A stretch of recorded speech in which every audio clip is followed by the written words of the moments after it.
जो 3 हत्याएं 24 घंटे के अंदर हुई हैं, मैं जानती हूं कि आप नहीं चाहते हैं अभिषेक जी कि ये आरोप आप पर लगे, लेकिन जंगल राज की आहट इसे कहा जा रहा है। सुचारिता, कहीं भी हत्या होती है, इस तरह की दुर्भाग्यपूर्ण घटती है तो यह दुर्भाग्यपूर्ण है, कोई भी इसके पक्ष में नहीं हो सकता है। लेकिन जितनी प्रमुखता से खबरें चलाई जा रही हैं, आप ये समझिए कि देश के अन्य कोनों में भी अगर आप देखेंगे तो आज के दिन ही कई हत्याएं हुई हैं। लेकिन इसको इस तरह से प्रस्तुत करना कि जंगल राज की वापसी है, कहीं से भी उचित नहीं है। बिहार की जनता ने नीतीश कुमार जी को जब से सत्ता की बागडोर संभालती है, तब से बिहार में कानून का राज स्थापित हुआ है। कभी भी क्राइम के साथ कोई कॉम्प्रोमाइज नहीं हुआ है। भारतीय जनता पार्टी के लोग भी लंबे समय तक सरकार के सहयोगी साथी के रूप में हमारे साथ चले हैं, और तब भी इस तरह की घटनाएं जब घटती थी, दुर्भाग्यपूर्ण होती थी, करती थी, तब इन लोगों की तरफ से कभी इस तरह के आरोप नहीं लगे हैं। लेकिन अब जब ये विपक्ष में चले गए हैं तो चीजों को एग्जैजरेट करके या बड़ा चढ़ाकर दिखा। खैर, हमारा काम है कि जनता के हितों को ध्यान में रखते हुए काम करना, और इस तरह की अगर विभत्स घटनाएं कहीं घटती हैं तो जिनके साथ भी अन्याय हुआ है उनको न्याय दिलाना। अब लोग इसको अगर जंगल राज की वापसी के हिसाब से देखते हैं या प्रस्तुत करने की कोशिश करते हैं, या कहीं से भी उचित और वाजिब नहीं। अभिषेक जी, आपने बिल्कुल सही कहा। अभिषेक जी बोलिए।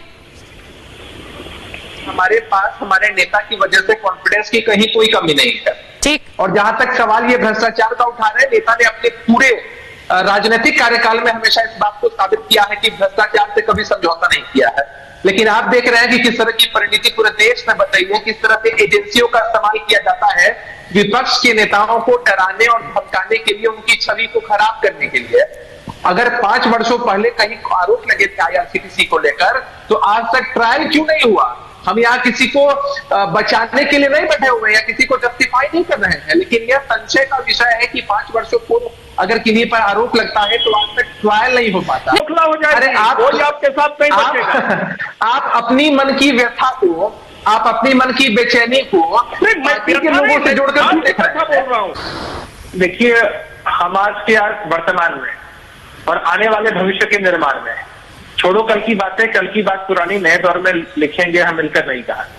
बीते समय में आरोप प्रत्यारोप जब पक्ष और विपक्ष की तरफ से लगे थे, वो लगे थे, लेकिन आज हमारी प्राथमिकता क्या है? मैं इनकी बातों को सुन रहा था, ये कह रहे थे कि नीतीश कुमार जी ने जनता के लिए नहीं किया। अरे नीतीश कुमार जी ने देश की जनता के लिए यह काम करके दिखाया है। पूरे देश में बिहार के माध्यम से एक कड़ा संदेश गया है। और दूसरी बात यह है कि भारतीय जनता पार्टी के पक्ष में भले ही ये लोग बोल रहे हैं, लेकिन भारतीय जनता पार्टी ने कभी गठबंधन ढंग को नहीं निभाया। आप बताइए कि हम ऐसे दल के साथ गठबंधन में कैसे रह सकते हैं जिस दल की प्राथमिकता ही हो कि दूसरे दल को डैमेज किया जाए, दूसरे दल को अपमानित किया जाए। तो ऐसे दल के साथ रहने का क्या औचित्य बनता है? और ये बातें जब खुलकर सामने आई हमारी पार्टी। अभिषेक जी, मैं आपसे पूरी तरह सहमत हूँ। मैं आपसे पूरी तरह सहमत हूं कि कोई भी अगर दल आपको अपमानित कर रहा है, उसके साथ गठबंधन में रहने का कोई औचित्य नहीं है। लेकिन मुझे ये बताइए, इसके चलते क्या उस दल के साथ चला जाए जिस पर खुद आपने जंगल राज के आरोप लगाए, जिसमें न्यायालय ने जंगल राज के आरोप लगाए, या फिर आपके लिए एक इधर कुआं उधर खाई वाली स्थिति हो रही थी?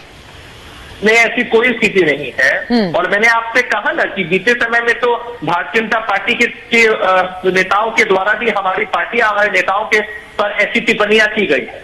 मसला हमारे लिए ये है कि हम देश को दिशा दे सके। हमारे नेता ने इस अपने फैसले से पूरे देश को एक सकारात्मक संदेश दिया है। और आज देख लीजिए आप, आने वाले समय में देश का विपक्ष लामबंद होगा, एकजुट होगा, और 2014 वाले कभी 2024 में वापस नहीं आ पाएंगे। ये इन चीजों से बौखलाहट है इन लोगों को, और वही बौखलाहट का प्रकटीकरण आप लोगों के सामने इनके बयानों के माध्यम से होता है।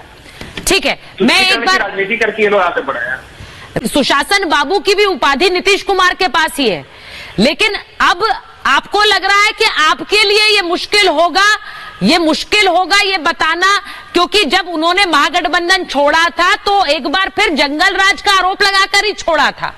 जब साथ आए थे तब वो जंगल राज पीछे छूट गया था। आपने जैसा कहा गठबंधन में आगे बढ़ गए थे, लेकिन फिर उसी जंगल राज ने उन्हें मजबूर कर दिया साथ छोड़ने के लिए। फिर मजबूर नहीं होंगे, इसकी क्या गारंटी है अभिषेक जी? सरकार हमारी अनवरत चलती रहेगी और इसी में आपको हमारी गारंटी भी दिख जाएगी। दूसरा यह है कि नीतीश कुमार जी ने जब से सत्ता की बागडोर संभाली है, तब से जंगल राज जैसी कोई भी बात बिहार के लिए करना बेमानी है। घटनाएं घटती हैं, घटनाएं तो जितने भी प्रदेश हैं देश के अंदर या पूरे विश्व में जितने देश हैं वहां भी घटनाएं घटती हैं। घटनाओं का समर्थन कोई नहीं कर सकता है, घटनाएं विभत्स है, घटनाओं पे कार्रवाई सुनिश्चित होनी चाहिए और यही हमारी प्राथमिकता में भी है। लेकिन नीतीश कुमार जी ने जो सुशासन बाबू की जो उपाधि कमाई है जनता के माध्यम से, वो आज भी बरकरार है। कहीं घटनाएं घटती हैं तो उन घटनाओं के आधार पर आप इस कंक्लूजन पे नहीं पहुंच सकते हैं कि बिहार में लॉ एंड ऑर्डर की सिचुएशन खराब है या मैं नहीं चाहती हूँ, बिल्कुल सही कह रहे हैं आप अभिषेक जी। मैं इनका दर्द समझ सकता हूँ, मैं इनका दर्द समझ सकता हूँ, ये विक्षुब्ध है, मैं इस बात को मानता हूँ। हमारी पार्टी ने कुछ नेताओं को को पार्टी से दरकिनार किया, पार्टी से निकलने के बाद जी का गुणगान करते नहीं सकते थे। सुन लीजिए, थोड़ा धैर्य रखिए, सुन लीजिए, मैंने आपकी बात को इस तरह से सुना था, धैर्य के साथ सुनिए। इन लोगों के मन के अंदर के दर्द को, इन लोगों के मन के अंदर की बेचैनी को समझ सकते हैं। हम जानते हैं कि इनका जुड़ाव हमारी पार्टी के उन नेता के साथ था जो कहीं ना कहीं बीजेपी के एजेंट के रूप में हमारी पार्टी के अंदर काम करते थे।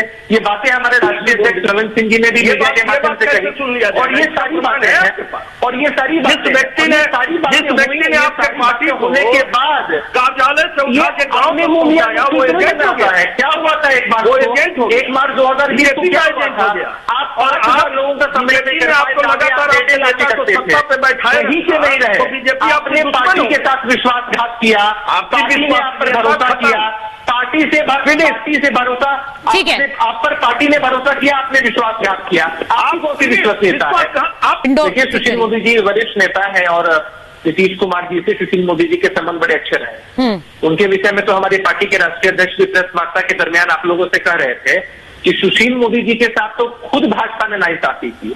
हमारे नेता नीतीश कुमार जी ने कहा है कि यदि सुशील मोदी जी अभी भी डिप्टी सीएम रहते तो शायद नौबत इस तरह से नहीं आती। सुशील मोदी जी सारी बातों को अच्छे से समझते और बुझते थे, लेकिन भाजपा ने इसकी सजा उनको भी दी और उनको भी एक तरह से दरकिनार कर दिया। अब सुशील कुमार मोदी जी हम लोगों के खिलाफ बोल रहे हैं। सुशील कुमार मोदी जी अगर हमारे खिलाफ बोलते हैं और इससे यदि उनका पुनर्वास हो जाता है तो यह हमारी पार्टी के लिए, हमारे नेता के लिए खुशी की ही बात है कि सुशील कुमार मोदी जी अच्छे व्यक्ति हैं। उन्होंने हमेशा गठबंधन कैसे सुचारू ढंग से चले, कैसे बेहतर और अच्छे तरीके से चले, इसके लिए उन्होंने हमेशा प्रयास किया। तो सुशील कुमार मोदी जी जो भाषा बोल रहे हैं, हम समझ सकते हैं कि ये तो उनकी मजबूरी ही है, क्योंकि उनकी पार्टी के नेताओं के अंदर जबरदस्त बौखलाहट है कि उनको सत्ता से बेदखल होना पड़ रहा है, उनको विपक्ष में बैठना पड़ रहा है। नहीं, ये सुशील मोदी जी की तो मजबूरी है।